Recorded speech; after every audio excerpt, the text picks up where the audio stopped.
네, 오늘 창세기 10장 말씀 같이 나누겠습니다. 지구온난화가 지금처럼 계속 이 속도로 가면 2100년이 되면 세계 인구의 4분의 3, 거의 한 74% 이상에 되는 사람들이 살인 폭염을 겪을 것으로 경고가 됐습니다. 2000년도에 세계 인구의 약 3분의 1이 여름에 20일 이상 살인 폭염에 노출이 됐었습니다. 그런데 이 속도로 가면 2100년이 되면 4분의 3이 살인 폭염을 겪게 됩니다. 하와이 대학교 지리학과 카밀로 모라 교수가 이 데이터를 가지고 이런 전망을 발표했습니다. 2003년에 유럽의 폭염으로 인해서 거의 한 7만 명이 죽었고요. 2010년에는 모스크바에서만 10,000명이 죽음을 당했습니다. 근데 2100년이 돼서 살인 폭염에 노출이 되면 정말 계시록의 재앙이 눈앞에 있는 거예요. 사람은 점점점 증가가 되고 인구 증가는 죄악의 증가예요. 그리고 하나님의 심판이 옵니다.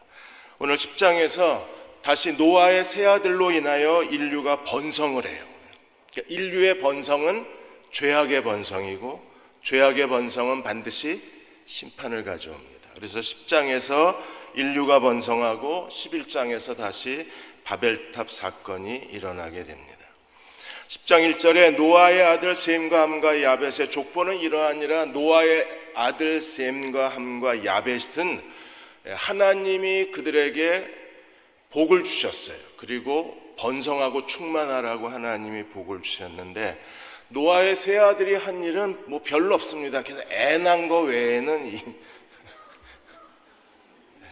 제 얘기가 아니라 구약학자 테일러가 이 노아의 세 아들이 한 일이 뭐냐? 뭐 계속 애 낳은 거 밖에는 아무것도 한 일이 없다 그랬습니다. 그래서 자손을 낳은 것 자체가 하나님의 복이고 자손이 번성한 것 자체가 하나님의 명령이 성취가 된 거잖아요. 그래서 애 낳은 것 자체 아무것도 할 일이 없는 게 아니라 자손을 낳았다는 것 자체가 하나님의 복을 받은 거고 하나님의 명령을 노아의 세 아들은 잘 수행을 한 겁니다. 근데 여기서 심각한 문제가 하나 있습니다. 그건 뭐냐면 10장의 이 노아의 세 아들의 족보가 계보가 11장의 바벨탑 사건과 순서가 바뀌었다는 거예요. 그래서 대부분의 구약을 연구하는 학자나 창세기 학자들은 이건 바뀌었다. 10장과 11장의 바벨탑 사건하고 10장의 노아의 세 아들의 계보가 바뀌었다는 겁니다. 어떻게 바뀌었을까요? 여러분, 바벨탑 사건으로 일어난 그 하나님의 징계가 뭐였어요? 언어가 하나였기 때문에 그들이 하나님을 대적해서 바벨탑을 쌓았는데, 그래서 하나님이 심판하시기를 언어를 흩어버리시고 언어에 따라서 나라가 흩어지게 하셨잖아요. 근데 실제로 언어가 흩어지고 나라가 흩어진 게 10장에서 일어나요. 여러분 10장에 보면 10장 5절에 보면 야벳 족속에 대해서 설명을 하면서 이들로부터 여러 나라 백성으로 나뉘어져서 각기 뭐가? 언어와 그 다음에 종족과 나라. 이게 실제로 바벨탑 심판 이후에 언어와 종족과 나라가 흩어졌는데, 근데 10장 5절에 이미 언어와 종족과 나라가 흩어졌다고 그래요. 그리고 20절에 보시면 함의 자손에 대해서 이야기하고 나서 다시 이렇게 말합니다. 이들은 함의 자손이라 각기 족속과 언어와 지방과, 이건 분명히 바벨탑 사건 이후에 일어나야 되는 일인데 이게 먼저 일어나고 있는 거예요. 그 다음에 다시 31절에 보시면 이제 셈 자손에 대해서 얘기를 하면서 이들은 셈의 자손이니 족속과 언어와 지방과 나라. 분명히 이게 바벨탑 이후에 벌어진 일인데 여기에 노아 아들의 계보에는 이게 바벨탑 전에 일어난 일로 돼 있어요. 그래서 이걸 역사의 역구성이라고 합니다. 연대기의 역구성. 그러니까 미리 노아의 아들의 계보를 바벨탑 사건 전으로 순서를 바꿔놓은 거예요. 그러면 왜 순서를 바꿔놓았을까? 10장 25절에도 그 셈의 자손 중에 에벨이 두 아들을 낳았는데 하나의 이름은 벨렉이고 또 하나의 이름은 나중에 그 11장으로 가면 잘못 읽었다. 에벨이 두 아들을 낳았는데 그 하나의 이름이 벨렉입니다. 이 벨렉이라는 이름의 뜻이 뭐냐면 나뉘었다는 뜻이에요. 그래서 하나님이 이 바벨탑으로 인해서 민족이 나뉘어졌을 때를 학자들은 추정하기를 아마도 에벨이 두 아들을 낳았는데 그 에벨이 태어났을 때 하나님이 바벨탑 사건으로 인해서 여러 민족을 나누었을 것으로 추정을 합니다. 그런데 왜 이렇게 하셨을까? 여기에 하나님의 두 가지 중요한 통치 법칙이 있어요. 하나의 법칙이 뭐냐 하면 계보의 법칙입니다. 창세기에는 반드시 계보가 먼저 나오고 심판이 뒤에 나와요. 그게 하나님의 계보의 법칙입니다. 죄를 짓고 그 다음에 계보가 나와서 죄가 번성하고 죄가 번성하면 하나님이 심판하시는 게 이게 하나님이 인간을 통치하시는 계보의 법칙이에요. 이미 이게 3번 나왔습니다. 우리가 4장으로 가면 가인이 죄를 지어요. 그리고 나서 4장 17절에서 그 5장까지 가인의 계보가 나옵니다. 그리고 나서 하나님이 뭐라고 말씀하셨어요? 6장에서 하나님의 아들들이 사람의 딸들과 결혼해서 네피림이 나오면서 하나님이 뭐라고 그러셨습니까? 120년 뒤에 내가 심판하겠다. 그래서 가인의 죄, 가인의 계보, 120년 뒤에 하나님의 심판. 이게 죄, 계보, 심판의 패턴이에요. 그리고 6장으로 가면 하나님이 그 6장 5절에서 8절까지 보면 죄악이 관영해서 땅에 가득하게 됩니다. 그리고 나서 하나님이 노아를 통해서 세상을 심판하시는데 죄악이 관영하고 노아 홍수 심판 전에 계보가 하나 나와요. 계보가 딱 2줄이 되어 있습니다. 어떻게 되어 있냐면 6장 9절과 10절에 노아의 계보가 이러하니라 이렇게 나와요. 그러니까 반드시 죄와 심판 중간에 뭐가 있어요? 계보가 있어요. 있어요. 여러분 성경에도. 이게 하나님의 통치 법칙입니다. 그래서 반드시 죄가 있고 계보를 통해서 죄가 활성화되고 노아 때는 전혀 다른 거지만 노아 때는 하나님이 그 심판 가운데에서 노아를 통해서 새로운 인류를 시작하시는 거니까. 근데 아주 한 구절로 노아의 계보는 이러하니라 그리고 세 아들의 이름이 딱 나와요. 그리고 나서 노아 홍수의 심판이 이루어집니다. 9장에서 하나님께서 가나안이 저주를 받습니다. 함과 가나안이 저주를 받아요. 죄가 있습니다. 함과 가나안이 죄를 지었죠. 아버지 하체를 봤으니까 죄를 지면 반드시 그 다음에 뭐가 나와야 돼요? 계보가 나오고 계보 뒤에 뭐가 따라와요? 심판이 와야 돼요. 그러니까 바벨탑 사건하고 노아 아들의 계보 순서를 바꿔놓는 거예요. 왜? 패턴을 따라야 돼요. 죄, 계보, 심판이어야 되는 거예요. 그래서 노아 아들의 계보는 바벨탑 사건 뒤에 기록된 것이었는데 이걸 역구성을 해서 하나님의 패턴을 맞추는 겁니다. 사랑하는 여러분, 오늘도 하나님은요, 하나님의 통치의 패턴에 따라서 우리를 다스리고 계신 거예요. 그러면 하나님의 통치를 알고 그 패턴을 따라가야지 내가 내 맘대로, 내 하고 싶은 대로, 내가 좋아하는 대로 하나님을 의지할 수가 없는 거예요. 하나님이 일하시는 패턴을 따라가야만 그래야 하나님께서 우리가 구하는 것을 들어주시고 우리가 필요로 하는 것을 하나님이 채워주실 수 있는 거예요. 하나님 우리가 구하기 전에 있어야 될 걸 다 아시는 분이십니다. 그러나 하나님의 통치 법칙은 뭐예요? 구하라 그리하면 주실 것이요 문을 두드려라 그리하면 열릴 것이라 그리고 찾으면 찾으리라. 이게 하나님의 통치 법칙이라 그랬습니다. 하나님 우리가 있어야 될 것을 다 알고 계시지만 반드시 우리의 자유의지로 내가 필요한 것을 하나님께 구해야만 그래야 하나님은 우리가 구하는 것을 주실 수 있는 거예요. 하나님이 있어야 될 걸 다 아셔. 내가 뭐 필요한 거 다 알고 계셔. 다 알고 계십니다. 그러나 법칙이 작동을 안 하는 거예요. 왜요? 구해야만 주시는 거예요. 이게 하나님의 첫 번째가 계보 법칙이고, 또 하나가 하나님의 은혜와 심판 법칙이에요. 하나님이 심판하기 전에 반드시 먼저 은혜를 베풀어 주시는 거예요. 여러분, 만일에 벌써 그러시면 안 되는, 이제 시작했는데 만일에 하나님이 함과 가나안을 저주한 다음에 바로 바벨탑 사건이 터지면 이게 저주와 심판이 붙어버려요. 가운데 은혜가 없어요. 하나님은 항상 심판하시기 전에 먼저 뭐부터 베푸십니까? 계보는 은혜입니다. 왜? 번성하는 거니까. 하나님의 은혜가 먼저 나와야, 그래야 은혜 다음에 하나님의 심판이 있는 거예요. 하나님께서 9장에서 생육하고 번성하라고 복을 주시고 그 다음에 바로 바벨탑 사건으로 심판해 버리시면, 하나님이 복을 주셨으면 먼저 은혜가 오고 그 다음에 심판이 와야 이게 하나님의 복이잖아요.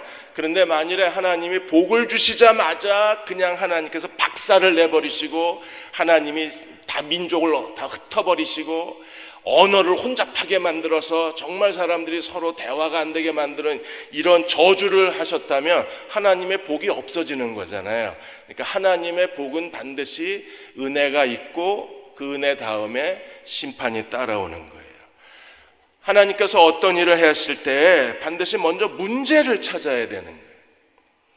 그래서 9장에 하나님께서 함과 가나안을 저주하시고 그리고 셈의 하나님을 찬송한 다음에 10장에서 하나님께서 먼저 은혜를 베푸시고 그 다음에 11장에서 바벨탑으로 인해서 민족을 다 나누시고 나서, 그리고 나서 하나님이 해결책을 제시하셔야죠. 그래서 바벨탑 사건 이후에 하나님의 해결책이 뭐예요? 아브라함을 선택을 하시는 거예요. 그러니까 하나님은 반드시 은혜와 심판 법칙인데, 이 은혜와 심판의 균형과 조화가 하나님께서는 어떤 문제에 대해서 반드시 문제점을 찾아내고 그 문제점에 대한 해결책도 주시는 분이 하나님이신 거예요. 우리가 하나님 앞에 나아갔을 때 우리는 하나님께 내가 지금 어떤 문제가 있는가를 주님 앞에 의뢰하면, 주님은요 그 문제 때문에 우리를 징계하시고 그 문제 때문에 하나님이 우리를 고난을 주실 수 있지만, 그러나 그 문제에 대한 해결책도 하나님이 갖고 계신 거예요. 그러니까 반드시 문제를 하나님께서 그것 때문에 징계하시고 그것 때문에 우리를 어렵게 하시고 그것 때문에 우리를 힘들게 하실 수는 있지만, 그러나 하나님은요 네가 알아서 해라가 아니라 우리를 징계하시면서 동시에 하나님은 해결책도 찾아내시는 거예요. 그러니까 바벨탑으로 인해서 사람들이 이제 그 언어가 하나여서 하나님을 대적하는 이 거대한 그 세계화의 하나의 그 하나님을 대적하는 그들의 집단적 행동에 대해서 하나님이 언어를 흩어버리시고 그냥 내버려 두신 게 아니라 아브라함을 택하셔서 하나님이 새로운 구원을 시작하셔서 해결책을 인류에게 주시는 분이세요. 오늘 여러분도 하나님 앞에, 우리도 똑같은 문제가 계속 반복이 됩니다. 벌써 그게 몇십 번 같은 죄가 반복이 되고 같은 실수가 반복이 되고 그것 때문에 같은 어려움이 계속 반복이 되는 거예요. 그냥 내버려 둘 수 있나요? 우리는 하나님께 나아가서 이 문제에 대한 해결책을 주님께 구해야 돼요. 그럴 때 하나님께서는 우리의 그 해결책을 우리에게 주시고 그거에 대한 하나님의 또 다른 은혜를 우리에게 허락해 주시는 거예요. 누가복음 18장 41절 43절에 보시면, 나면서부터 시력을 잃어버린 시각장애인을 만났을 때 주님이 그에게 이렇게 물어보셨습니다. 내가 내게 무엇 해주길 원하느냐? 주여, 보기를 원합니다. 이 사람의 인생의 가장 큰 문제는 뭐예요? 보지 못하는 거잖아요. 이 사람에게 가장 인생의 그 어떤 것과도 바꿀 수 없는 단 하나의 소원이 있다면 뭐겠어요? 보는 거죠. 하나님이 그걸 확인을 하시는 거예요. 오늘 여러분이 정말 자기가 필요한 게 뭔가를 알아야 돼요. 그리고 그걸 가지고 하나님께 가야 돼요. 거기에 하나님의 해결책이 있는 거예요. 왜 소설에 그 죄수들이 그 대형 풍선을 타고 광주리에 대형 풍선을 매달고 탈출을 하잖아요, 교도소에서. 그런데 타고 그들이 먹을 거 하고 그리고 탈출할 때 필요한 도구들하고 바구니에 넣고 그리고 이건 뭐라고 그러죠? 큰 기구를 열기구. 열기구. 오, 감사합니다. 저보다 훨씬 스마트하시네. 열기구를 타고 가다가 이게 풍선이 바람이 빠지는 거예요. 그런데 대부분은 거기에 이렇게 버너가 있어서 다시 풍선을 부풀리게 하지만 이 사람들은 그게 없으니까 어떻게 해야 돼요? 물건을 버리는 겁니다. 버리다가 나중에는요, 바구니까지 버려요. 그리고 다 줄에 매달려 있습니다. 우리가 다 이거 없어도 돼, 저거 없어도 돼, 다 없어도 돼, 바구니 없어도 돼. 그리고 마지막엔 나만 매달려 있는 거예요. 이게 내 문제예요. 이걸 찾아서 이걸 하나님께 구해야 돼요. 예수님이 시각장애인을 만나서 내가 내게 무엇 해주기를 원하느냐, 주여 보기를 원하나이다. 그러자 예수님이 뭐라 그러셨어요? 보라, 내 믿음이 너를 구원하였느니라. 그러자 곧 보게 돼요. 하나님께 영광을 돌리고 집으로 갔더라? 아니요, 예수를 따르기 시작했어요. 하나님의 법칙을 잘 알고 우리가 하나님께 순종해야 되는 거예요. 그러니까 창세기에는 계속 에덴의 법칙이 패턴이 반복이 되고, 그러면서 동시에 하나님은 죄와 계보와 심판, 은혜와 심판의 법칙이 지금까지 인류 역사를 이끌어가고 오고 있는 거예요. 자, 10장에서 우리가 열방의 목록을 족보를 배워야 되는데 별로 재미없습니다. 이 이름이 그렇게 친근감도 없고. 그런데 이 10장이 왜 위대하냐 하면, 지금까지 고고학에서 상형 문자나 그리고 서령 문자에 많은 고대 문서들이 있었는데, 이 고대 문서들에게 노아 홍수와 같은 홍수 이야기도 있고, 또 에덴의 그 아담과 하와가 타락한 그런 인류의 창조와 타락 이야기, 비슷비슷한 이야기가 고대 문서에도 있어요. 그런데 이 10장에 민족의 이야기는 없어요. 그러니까 어떤 서령 문자나 어떤 상형 문자의 문서에서도 이 10장에 나와 있는 민족의 목록은 없어요. 왜 없을까요? 그 사람들은요, 민족이 어떻게 태어났는가를 모르는 거예요. 그 당시에 무슨 비행기 타고 여행을 했겠어요? 드론을 띄워서 어떤 지형을 갖고 있는지 사람들이 알기나 했겠어요? 아니면 구글을 통해서 나라가 몇 개인지 검색을 해봤겠어요? 그러니까 민족에 대한 목록이 없어요. 이 10장은 유일하게 성경에만 있어요. 여기에 노아의 세 아들을 통해서 하나님이 야벳 자손 14, 함 자손 30, 그리고 셈 자손 26, 저주받은 함 자손이 제일 많아요. 그렇게 해서 모든 인류가 70족속입니다. 70족속. 누가복음 10장 1절에 보시면 예수님이 12제자를 둘씩 보내시고 그 다음에 70명의 제자를 보내세요. 12제자를 보내시는 건 유대인에게, 70명을 보내는 건 이방인에게. 그래서 사내들인 공회원의 숫자도 70입니다. 이스라엘 장로의 숫자도 70명입니다. 그래서 구약의 이스라엘 백성들의 세계관 속에서는요, 모든 인류가 70 피플 그룹으로 나뉘어져 있는 거예요. 자, 먼저 10장 2절에서 5절까지 야벳의 이야기가 나와요. 야벳은 아들이 7명이고 2절에 보시면 아들이 7이고 그 다음에 손자가 또 7입니다. 이렇게 해서 이들이 7명의 아들을 통해서 7 손자를 통해서 각기 다른 언어, 다른 종족 그리고 다른 나라로 나뉘어졌는데, 야벳 족속은요 5절에 보시면 이들로부터 여러 나라 백성으로 나뉘어져서 각기 언어와 종족과 나라대로 어디에 머물렀어요? 바닷가. 그래서 이 야벳 족속은 해양 민족입니다. 해양 민족. 그리고 6절에서 20절까지 함이 나옵니다. 함. 저주받은 가나안의 아버지 함. 그래서 10장 6절에 보면 함에는 4 아들이 있었는데 그 중에 가나안이 저주를 받았죠. 4번째 아들 가나안이 저주를 받는데, 이 함의 그 자손들의 이름과 지명은요, 구약의 하나님이 이스라엘을 통치하시는 구약의 구속사의 가장 중요한 이름과 지명이 전부 함의 자손에게 나와요. 자, 먼저 10장 8절 9절에 보시면 니므롯이 나옵니다. 구스가 또 니므롯을 낳았는데 그는 세상의 첫 용사였습니다. 어떤 용사였어요? 9절에 여호와 앞에서 용감한 사냥꾼이었어요. 그러니까 족보 가운데 하나님의 이름으로 일컫는 이름은 함의 니므롯밖에 없습니다. 근데 저주받은 백성이에요.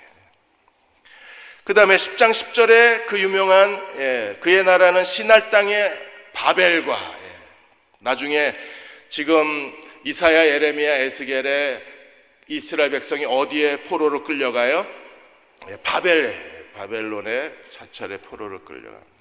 그 나라의 시작이 바로 이 바벨입니다. 바그다드 남서쪽 유프라테스 지류 지역이 그 바벨론의 지역입니다. 11절 12절에 보시면 아수르가 나오고 니느웨가 나오고 이렇게 해서 구약의 가장 중요한 핵심 그 민족과 핵심 지명이 다 나와요. 그리고 더 중요한 하나 15절에 보시면, 자, 이건 눈 뜨고 보셔야 됩니다. 15절에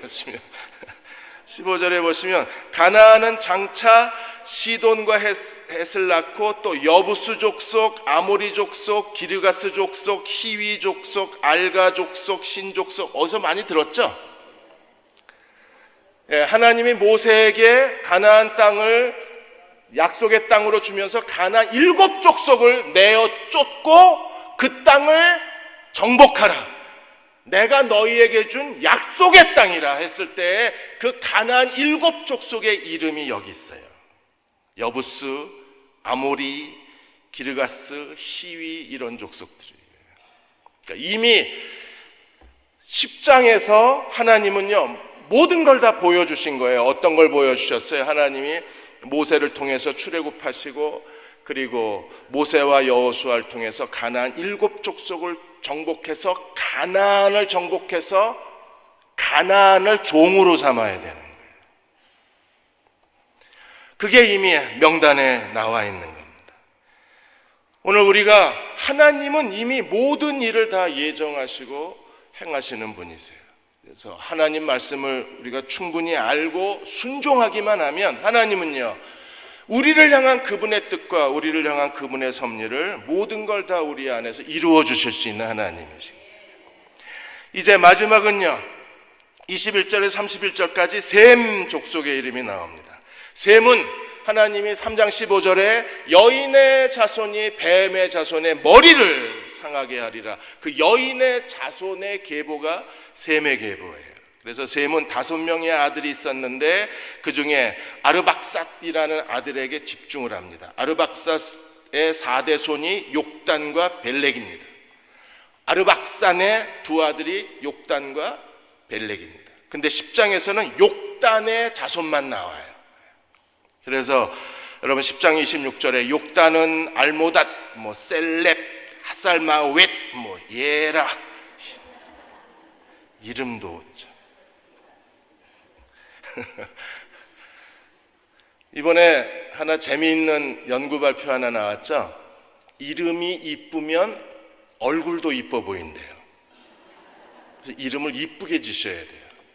그러니까 실제로 이쁜 이름을 먼저 듣게 하고 사진을 보여줬을 때 참가자 대부분이 그 여자가 아름답다고 대답을 했어요. 그리고 그 남자가 잘생겼다고 대답을 했습니다. 그러니까 이름에 따라서 사람들에 대한 평가도 달라지는 거예요. 그런데 이 사람들은요 이름이 욕단, 알모닷, 셀렙 이렇게 나가니까 그래서 10장에서는요 욕단의 자손들이 이름이 나와요. 그리고 11장에 가시면, 죄송하지만 11장 17절에 가시면 벨렉의 자손이 나요. 다시요. 지금 하나님께서 아르박삿 4대 손의 2 아들이 누구라 그랬어요? 욕단과 벨렉. 그리고 10장에서는 욕단의 자손이 나와요. 11장 27절에 가시면 또 다른 아들 벨렉의 자손이 나와. 이 벨렉의 자손에서 누가 나와요? 데라. 데라는 누굽니까? 아브라함의 아버지가 나오는 거예요. 그래서 셈의 자손의 이 아르박산의 두 아들 가운데 벨렉의 가문을 통해서 아브라함이 선택을 받아서 아브라함을 통해서 하나님이 세계 여러 나라 가운데 하나님이 자기 백성을 세우시는 거예요. 하나님 나라를 세우시는 겁니다. 자, 이게 지금 아벳의 자손 계보, 함의 계보, 셋의 계보인데 여러분, 제가 오늘까지 고민하고 지금 창세기 책이란 책은 다 뒤졌어요. 아마 지구상에 나와 있는 창세기 책은 다 봤을 거예요. 아주 지치도록 봤습니다. 뭐냐 하면 창세기 9장 25절에서 27절이 해석이 안 되는 거예요. 하나님께서 노아가 함과 가나안의 그 아버지에 대한 부정적 행동 때문에 노아가 가나안을 저주하잖아요.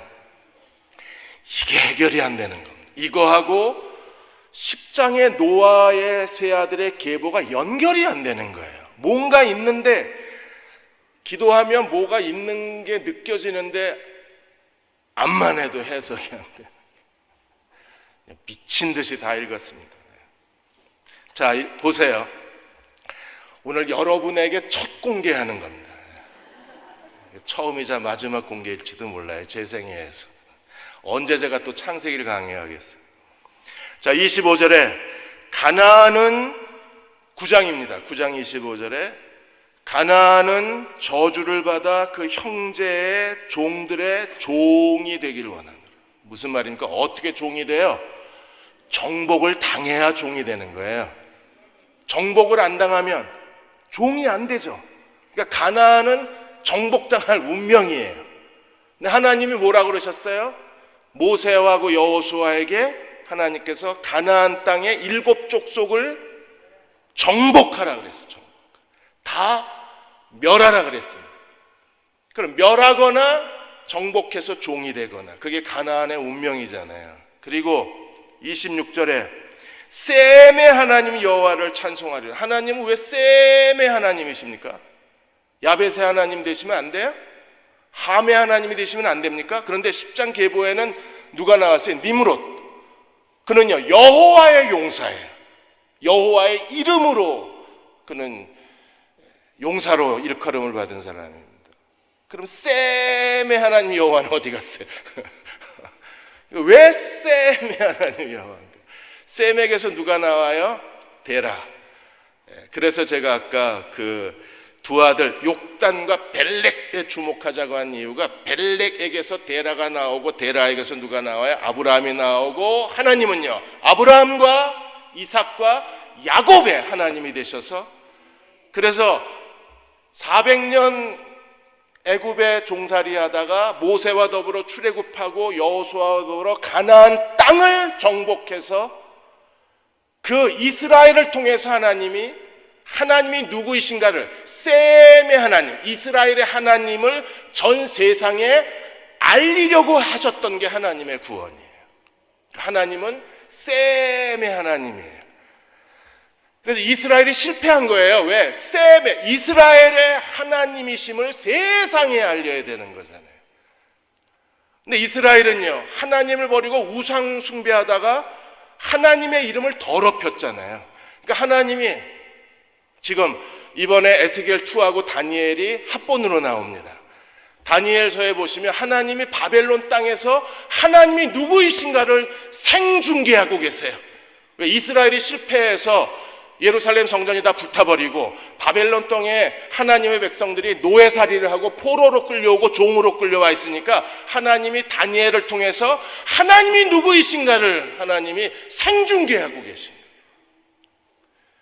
심지어 하나님께서는요 느부갓네살 왕이 본 그 금으로 만든 큰 신상을 통해서 하나님이 세계를 주관하신 하나님, 느부갓네살이 꿈꿔놓고 꿈을 잊어버렸잖아요. 그랬더니 박사술객 다 모아놓고 내 꿈 찾아내라고 소리 벅벅 지르잖아요.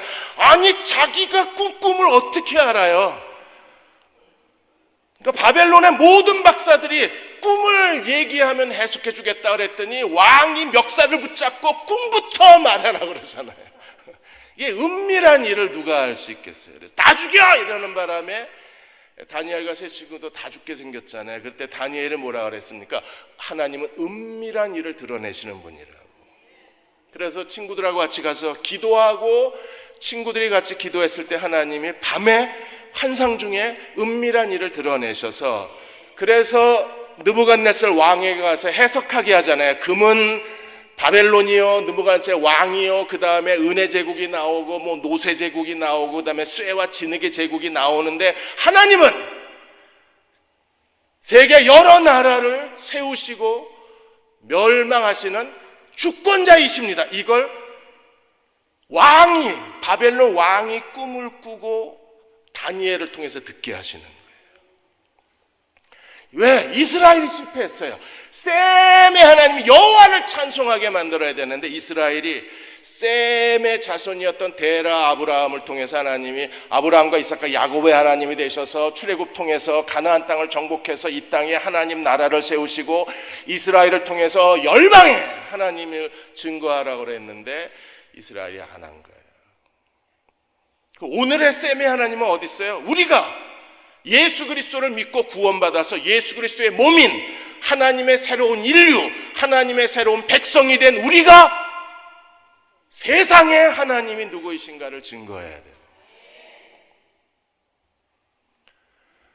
정말 죄송합니다. 그것이 알고 싶다에 김기동 목사님 에스파일이 나온 걸 제가 그날 밤에 뉴스 검색하고 알았어요. 그 다음날 주일날 저녁에 뉴스 검색하고,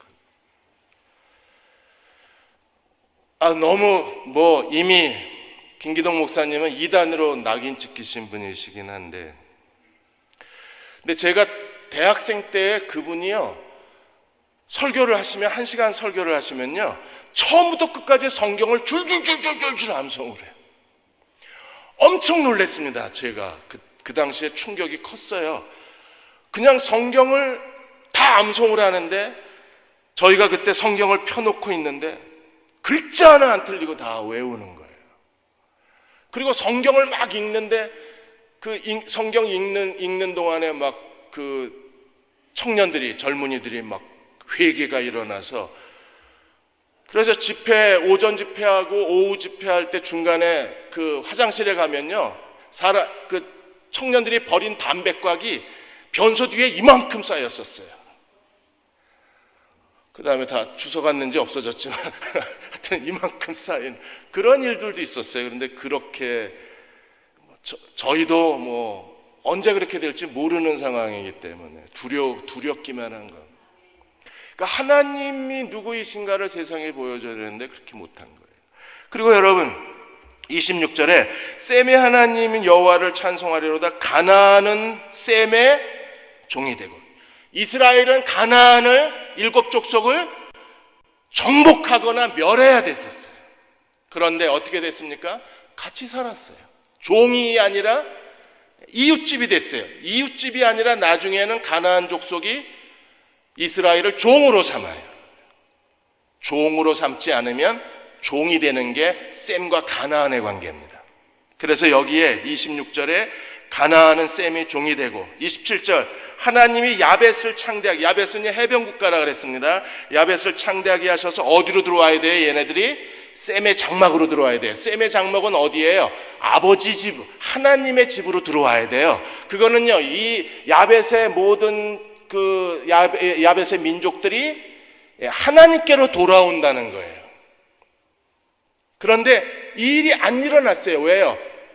이스라엘이 실패한 거예요. 그러니까 하나님은 이미 다 예언을 해 놓으신 거예요. 가나안은 셈의 종이 되라. 야벳은 창대해서 셈의 장막에 들어와라. 그리고 가나안은 여전히 그의 종이 되라.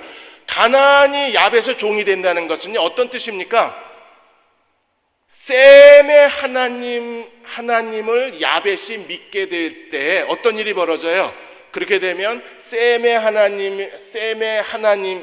종이 되었던 가나안이 당연히 야벳이 셈의 하나님께로 돌아오면 가나안이 야벳의 종이 되는 거죠. 그러니까 이미 하나님은 여기 9장 25절 27절에서 다 보여주시고 10장 노아의 세 아들의 계보에서 이미 하나님은 상징적으로 그 이름을 통해서 하나님의 구속사를 계시하신 거예요. 그러니까 창세기 3장에서 여인의 후손이 뱀의 후손을 상하게 하리라는 이 여인의 후손의 그 장면이 이제는 셈과 야벳과 가나안 세 아들을 통해서 하나님이 어떻게 하나님의 나라를 펼칠 것인가. 왜? 노아 홍수로 이미 세상을 멸했고 하나님은 똑같이 세상을 멸하지 않겠다 그랬어요. 그럼 하나님이 세상을 멸하지 않으려면 하나님의 방법이 뭡니까? 이스라엘 이 온 땅의 나라 가운데 하나님 나라를 세워서 그 하나님 나라를 통해서 온 땅을 구원하시는 거잖아요. 그게 바로 셈과 야벳과 가나안이라는 거예요. 나는 너무 감사했는데 재미없으신가요? 나는 하나님은 이미 다 계시를 해놓으신 거예요.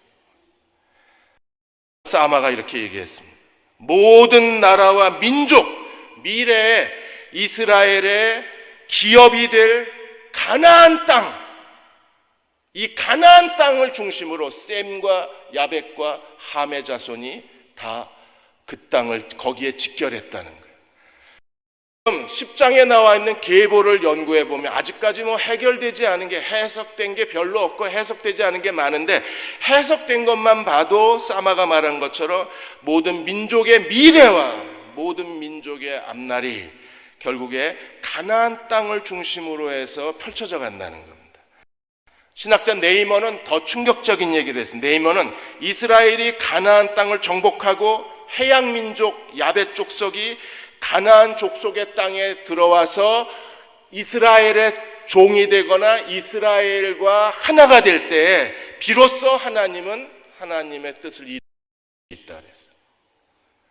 그러니까 이미 셈과 야벳과 이 가나안이 하나님이 축복하시고 저주하신 노아의 이 저주의 내용, 가나안이 종이 되리라는 게 그 안에 이미 하나님이 모세를 통해서 이스라엘을 출애굽하고 여호수아를 통해서 가나안 땅을 정복하고 이 이스라엘을 통해서 세상에 하나님이 알려지게 되면 이제 돌아올 사람은 셈 족속과 야곱 족속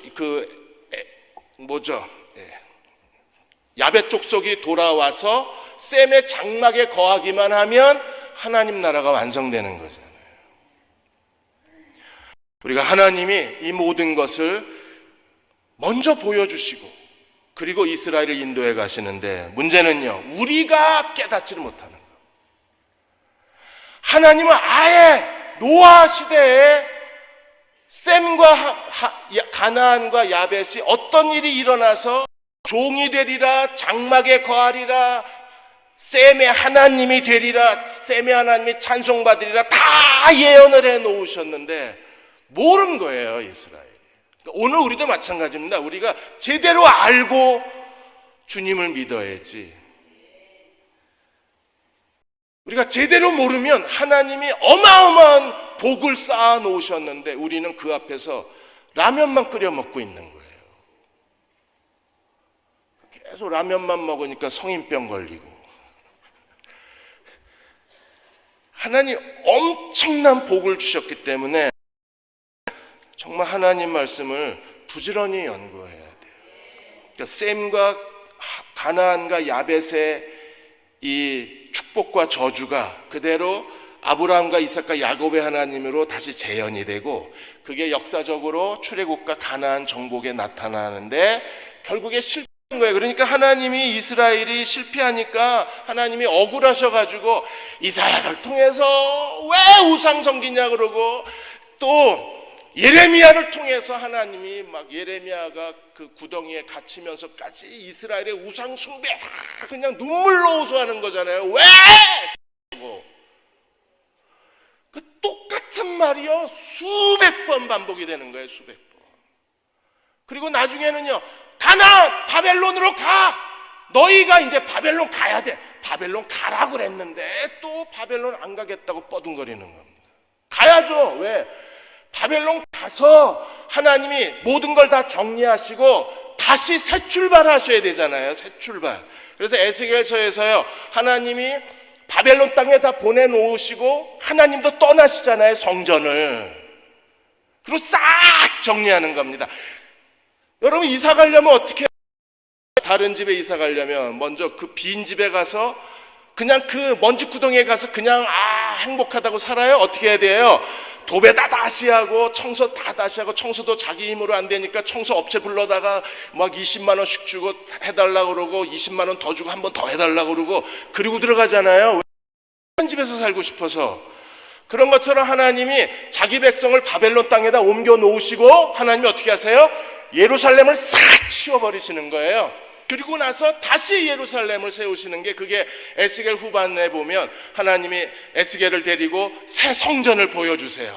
여기가 문이고, 여기가 제사장 방이고, 여기가 성소고, 여기가 제단이 될 거고, 하나님이 다 보여주세요.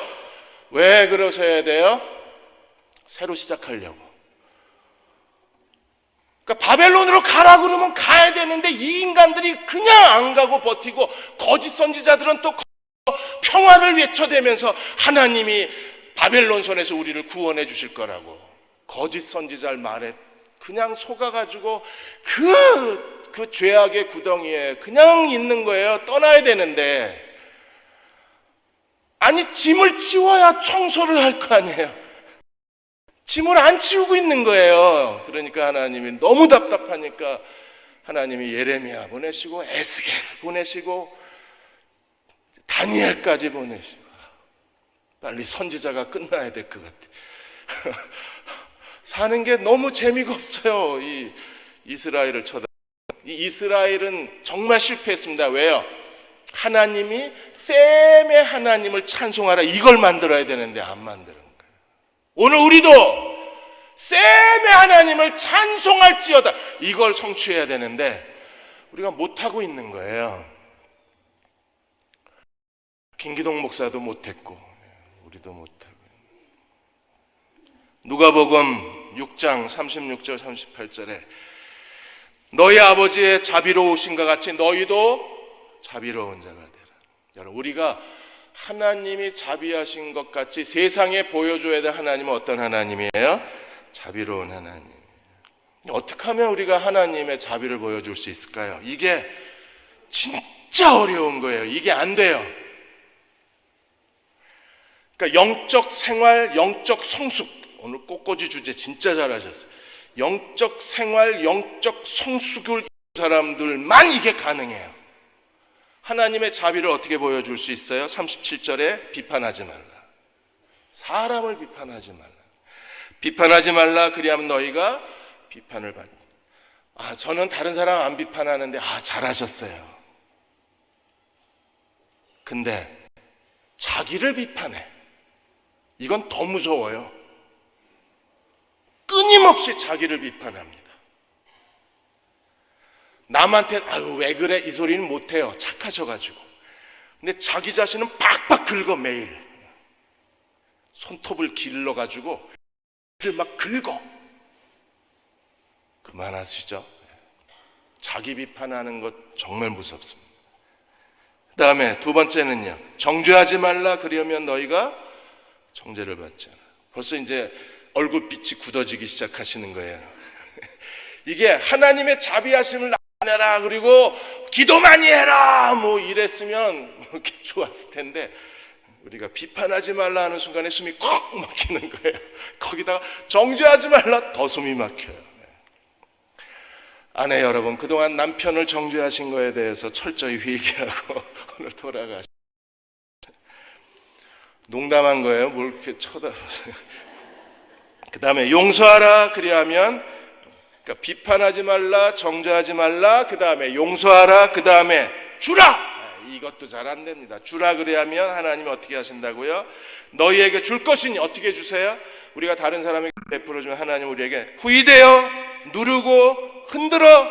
여러분 생각해 보세요. 후이 됐는데 그걸 다시 눌렀어. 눌러도 성이 안 차서 흔들었어. 흔들었면요, 빈 공간이 하나도 없어질 거 아니에요. 그리고 다시 넘치도록 그렇게 주신대요. 어떻게만 하면, 주기만 하면. 너희에게 넘치도록 하여 네가 가지가가 아니라 하나님께서 안겨주신답니다. 친절하게 CJ를 통해서 택배로 여러분 집 앞까지 안전하게 배달 완료. 뭐가 하나님의 복이. 그래서 너희가 헤아리는 그 헤아림으로 너희가 헤아림을 도로 받. 이건 세상의 법칙. 세상 사람처럼 살 수는 없잖아요. 우리는 어떻게 살아야 돼요?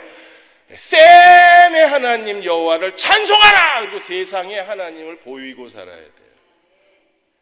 왜냐하면 시대하고 다르잖아요. 이스라엘은 가나안 정복 실패했지만 예수님은 십자가에 죽으시고 부활하셔서 가나안 7족속을 정복해 버리셨잖아요. 우리는 하나님 자비를 보여줄 수 있어요.